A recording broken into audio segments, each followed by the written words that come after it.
देशाच्या राजकारणात सध्या सर्वात मोठा प्रश्न म्हणजे मोदींनंतर भाजपचं नेतृत्व कोणाकडे जाणार। मोदींनंतर भाजपचा पंतप्रधान पदाचा चेहरा कोण। पंतप्रधान नरेंद्र मोदी सध्या त्यांच्या तिसऱ्या कार्यकाळात वयोमानाचा विचार केला तर 2029 पर्यंत ते 80 वर्षांचे होतील। भाजपच्या अंतर्गत अलिखित नियमानुसार ज्यामुळे लालकृष्ण अडवाणी, मुरली मनोहर जोशी यांसारख्या ज्येष्ठ नेत्यांना मार्गदर्शक मंडळात पाठवण्यात आलं होतं, तोच नियम जर अंमलात आणायचा म्हटला तर 75 ते 80 हे वय ऍक्टिव्ह पॉलिटिक्ससाठी आव्हानात्मक मानलं जातं। 2024च्या लोकसभा निवडणुकीच्या वेळी 75 वर्षांचा क्रायटेरिया मोदींसाठी लागू नसल्याचं भाजपनं स्पष्ट केलं होतं। परंतु आता वयाच्या 85 पर्यंत मोदी देशाचं नेतृत्व करू शकतील का, हा प्रश्न साहजिकच 2029 ला निर्माण होईल। त्यामुळे आतापासूनच मोदींचा उत्तराधिकारी कोण ही चर्चा सुरू झाली आहे। दुसरीकडे मोदी जरी पंतप्रधान पद सोडणार असले तरी ते आपला उत्तराधिकारी स्वतः निवडणार की संघ ज्याचं नाव सुचवेल तो पंतप्रधान होणार, हा देखील चर्चेचा विषय। जर मोदींनी स्वतः आपला उत्तराधिकारी निवडून त्याला राजतिलक लावायचं ठरवलं तर साहजिकच सध्या तरी मोदींनंतर गृहमंत्री अमित शहा हेच पंतप्रधान पदाच्या शर्यतीत सर्वात आघाडीवर असल्याचं दिसतंय। या राजकीय समीकरणात शहा यांना पक्षांतर्गत देखील अनेक स्पर्धक आहेत। संघाचीही आपली काही वेगळी भूमिका असू शकते। भाजपमध्ये भविष्यात काय उलथापालथ होऊ शकते याचाच आढावा आपण घेणार आहोत। हा व्हिडिओ शेवटपर्यंत पहा, अनेक ट्विस्ट आहे। अमित शहा यांच्याकडे केवळ गृहमंत्री किंवा ज्येष्ठ नेते म्हणून नाही तर भाजपचे चाणक्य म्हणून पाहिलं जातं। भाजपमध्ये मोदींनंतर क्रमांक 2 चे ते मोठे नेते। नरेंद्र मोदी आणि अमित शहा यांचे संबंध गेल्या 4 दशकांपासूनचे आहेत। गुजरातमध्ये मोदी मुख्यमंत्री असताना शहा हेच त्यांचे सर्वात विश्वासू गृहमंत्री होते। 2014 मध्ये मोदी दिल्लीत आले तेव्हा त्यांनी अमित शहा यांच्यावर देश पातळीवरील काही प्रमुख जबाबदाऱ्या टाकल्या। मोदींचा अमित शहा यांच्यावर असलेला विश्वास हा शहा यांच्या ताकदीचा मुख्य कणा। मोदी स्वतः शहा यांना आपला सर्वात सक्षम सहकारी मानतात। भाजपच्या अजेंड्यावरील सर्वात कठीण मुद्दे अमित शहा यांनी गृहमंत्री म्हणून संसदेत अत्यंत आक्रमकपणे मांडले आणि मंजूर करून घेतले। 5 ऑगस्ट 2019 रोजी जम्मू काश्मीर मधील कलम 370 हटवणे असो किंवा नागरिकत्व सुधारणा कायदा लागू करणं असो, शहा यांनी आपली प्रशासकीय क्षमता आणि पोलादी इच्छाशक्ती वेळोवेळी सिद्ध केली आहे। अमित शहा यांनी भाजप अध्यक्ष असताना पन्ना प्रमुख आणि बूथ पातळीवरील रचना मजबूत केली होती। आज राष्ट्रीय पातळीवरील बहुतांश राज्यांचे प्रदेशाध्यक्ष आणि पक्षाचे पदाधिकारी हे अमित शहा यांच्या संमतीने नियुक्त केलेत। त्यामुळे संपूर्ण पक्ष संघटना त्यांच्या पाठीशी उभी राहू शकते। अमित शहा यांच्या मार्गात पक्षांतर्गत काही मोठे चेहरे स्पर्धा निर्माण करू शकतात। मात्र सध्या हे नेते वेगवेगळ्या कारणांमुळे किंवा राजकीय समीकरणांमुळे अडचणीत सापडल्याचं किंवा मग बॅकफुटवर गेल्याचं चित्र आहे। त्यापैकी पहिले नेते म्हणजे योगी आदित्यनाथ। योगी आदित्यनाथ हे भाजपमधील हिंदुत्वाचा सर्वात मोठा आणि लोकप्रिय चेहरा आहे। त्यांची लोकप्रियता अनेकदा मोदींनंतर दुसऱ्या क्रमांकावर मोजली जाते।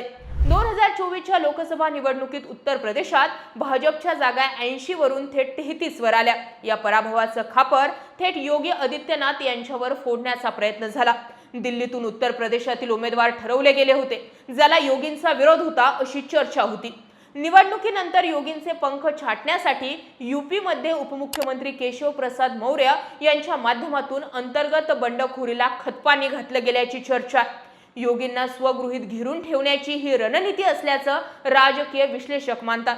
दुसरीकडे 2027च्या उत्तर प्रदेश विधानसभेच्या निवडणुकीत योगी किती यश मिळवतात त्यावरूनही त्यांचं दिल्लीतील प्रमोशन ठरणार आहे। दुसरं मोठं नाव म्हणजे नितीन गडकरी। गडकरी हे त्यांचा कामाचा धडाका आणि सर्वपक्षीय लोकप्रियतेसाठी ओळखले जातात। ते राष्ट्रीय स्वयंसेवक संघाचे अत्यंत जवळचे मानले जातात। परंतु कुणाचीही तमा न बाळगता अगदी पक्षातील नेत्यावरही ते काही वेळा परखड मत व्यक्त करतात। अनेकदा त्यांनी भाजपला घरचा आहेर देत पक्षांतर्गत नाराजी ओढावून घेतली। त्यामुळे ते नेहमी चर्चेत राहिले। या सर्व कारणांमुळे त्यांना 2022 मध्ये भाजपच्या सर्वोच्च निर्णय घेणाऱ्या संसदीय बोर्डातून डच्चू देण्यात आला होता। गडकरी हे नागपूरचे असून संघाच्या थेट संपर्कात असतात। अनेकदा ते पक्षाच्या अधिकृत भूमिकेपेक्षा वेगळी आणि लोकशाही मूल्यांना धरून असणारी विधाने करतात।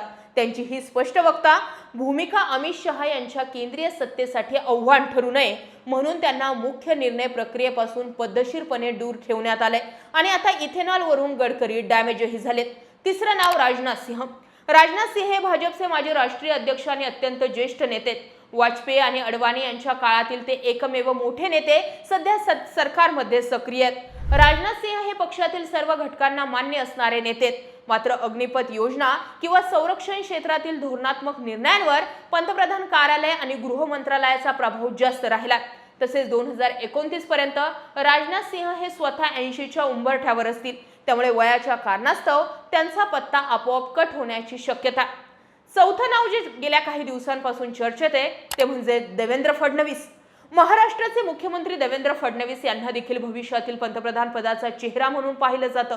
तरुण आणि अभ्यासू चेहरा, याशिवाय मुख्यमंत्री पदाचा दीर्घ अनुभव तसेच संघभूमी नागपूरची असल्यानं त्यांना संघाचाही पाठिंबा मिळू शकतो। परंतु महाराष्ट्रातील राजकारणाची घडी गेल्या काही वर्षात पूर्णपणे बदलली आहे। पक्षांतर, ईडी, सीबीआयच्या कारवाया आणि सातत्यानं बदलणारी समीकरणं यामुळे देवेंद्र फडणवीस पूर्णपणे राज्याच्या राजकारणात अडकून पडलेत। त्यांच्यासारख्या सक्षम नेत्यालाही दिल्लीत जाण्याऐवजी महाराष्ट्रातील अंतर्गत राजकारण सांभाळण्यातच व्यस्त ठेवलं जातंय। उपमुख्यमंत्री एकनाथ शिंदे यांचा वाढता प्रभाव देवेंद्र फडणवीस यांच्या अंगलट येत आहे। शिंदे हे शहांचे जवळचे असल्यानं ठरवून फडणवीस यांना राज्याच्या राजकारणात गुंतवून ठेवण्याचा मोठा प्लॅन असल्याचं सुद्धा वेळोवेळी बोललं गेलंय आणि त्यामुळेच फडणवीसांना केंद्रामध्ये जाण्याची जी इच्छा आहे ती इच्छा पूर्णच राहते की काय हा प्रश्न। दरम्यान भाजपमध्ये कितीही अंतर्गत गटबाजी असली तरी अंतिम निर्णय नागपूरहून म्हणजेच राष्ट्रीय स्वयंसेवक संघाकडून होतो। अमित शहा यांच्या नावावर संघ सहजासहजी शिक्कामोर्तब करेल असं नाही। 2024च्या सार्वत्रिक निवडणुकीनंतर सरसंघचालक मोहन भागवत यांनी नागपूरच्या कार्यक्रमात एक सूचक विधान केलं होतं। खरा सेवक हा अहंकारी नसतो, तो मर्यादा पाळतो। हा थेट इशारा मोदी आणि शहा या जोडीला देण्यात आला। संघ एकाधिकारशाहीच्या विरोधात आहे। अमित शहा यांच्याकडे सत्ता गेल्यास पक्षावरील संघाचं नियंत्रण कमी होईल अशी भीती संघाला आहे। त्यामुळे त्यांच्या कपाळी टिळा लावण्याआधी संघ पूर्ण विचार करेल हे नक्की। अमित शहा यांना शह देण्यासाठी संघाने नेहमीच नितीन गडकरी आणि योगी आदित्यनाथ यांच्या पाठीशी आपली ताकद उभी केली आहे। यूपी मध्ये निवडणुकीनंतर जेव्हा योगींना हटवण्याच्या हालचाली सुरू होत्या तेव्हा संघानं योगीच्या पाठीशी उभं राहून दिल्लीला स्पष्ट संकेत दिले होते। संघ नेहमीच अशा नेत्याला प्राधान्य देतो जो संघाच्या सामूहिक निर्णयाच्या तत्वावर चालेल। जर अमित शहा यांनी पक्षातील आणि स्वतः पेरलेल्या बहुसंख्य खासदारांचा पाठिंबा मिळवलाच तर संघ त्यांचा रस्ता अडवणार नाही। मात्र संघ अमित शहा यांच्यावर अंकुश ठेवण्यासाठी काही वेगळी रणनीती नक्कीच आखू शकतो।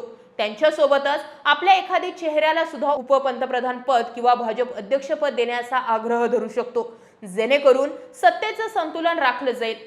थोडक्यात सांगायचं तर अमित शहा यांनी पंतप्रधान पदाच्या शर्यतीत स्वतःला सर्वात पुढे ठेवण्यासाठी सर्व प्रकारचे राजकीय डाव यशस्वीपणे वापरलेत। त्यांच्या समोरील अंतर्गत प्रतिस्पर्ध्यांना पद्धतशीरपणे प्रादेशिक पातळीवर किंवा संघटनात्मक पातळीवर मर्यादित करण्यात आले। परंतु अमित शहा यांचा अंतिम विजय ते राष्ट्रीय स्वयंसेवक संघाला किती प्रमाणात विश्वासात घेऊ शकतात आणि 2029 पर्यंत पक्षांतर्गत असंतोष कशा प्रकारे हाताळतात यावरच अवलंबून आहे। तसंही गेल्या काही दिवसांपासून राज्यामध्ये एकाच गोष्टीची चर्चा होते।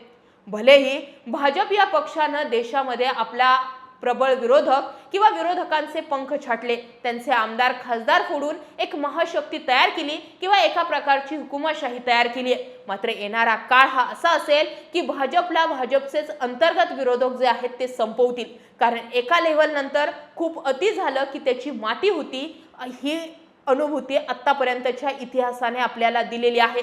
संघालाही हे कळून चुकलंय की अमित शहा ज्या पद्धतीचं पॉलिटिक्स खेळताय त्या दृष्टीने जर विचार केला तर अमित शहांपुढे संघ काही प्रमाणावरती कमकुवत पडू शकतो आणि म्हणून भाजप अंतर्गतच उभं राहिलेलं अमित शहांरूपी नेतृत्व थांबवण्यासाठी भाजपमधीलच संघ काम करेल या शक्यता ज्या आहेत त्या जोर धरतात। तुम्हाला काय वाटतं? अमित शहांसारखा व्यक्ती जर पंतप्रधान पदावर बसला तर देशाचं भवितव्य काय असेल? कमेंट सेक्शन मध्ये जरूर व्यक्त व्हा। गडकरी, देवेंद्र फडणवीस, योगी आदित्यनाथ हेही नावं पंतप्रधान पदाच्या शर्यतीत आहेत। यातील कुठलं नाव तुम्हाला योग्य वाटतं का तेही कमेंट करून नक्की कळवा। आत्ताच 2024च्या लोकसभा निवडणुकीत अबकी बार 400 पारचा नारा देणाऱ्या अमित शहांना 300च्या आतमधल्या सीटवर किंवा भाजपला 300च्या आतमधल्या सीटवर थोपवलं गेलं। ज्या 2029च्या पंतप्रधान पदाचा चेहरा भाजपचा कोण यावर आपण विचार करतोय तिथे 2029ला भाजपची सत्ता येईल का हेही आम्हाला जरूर कळवा। जय महाराष्ट्र।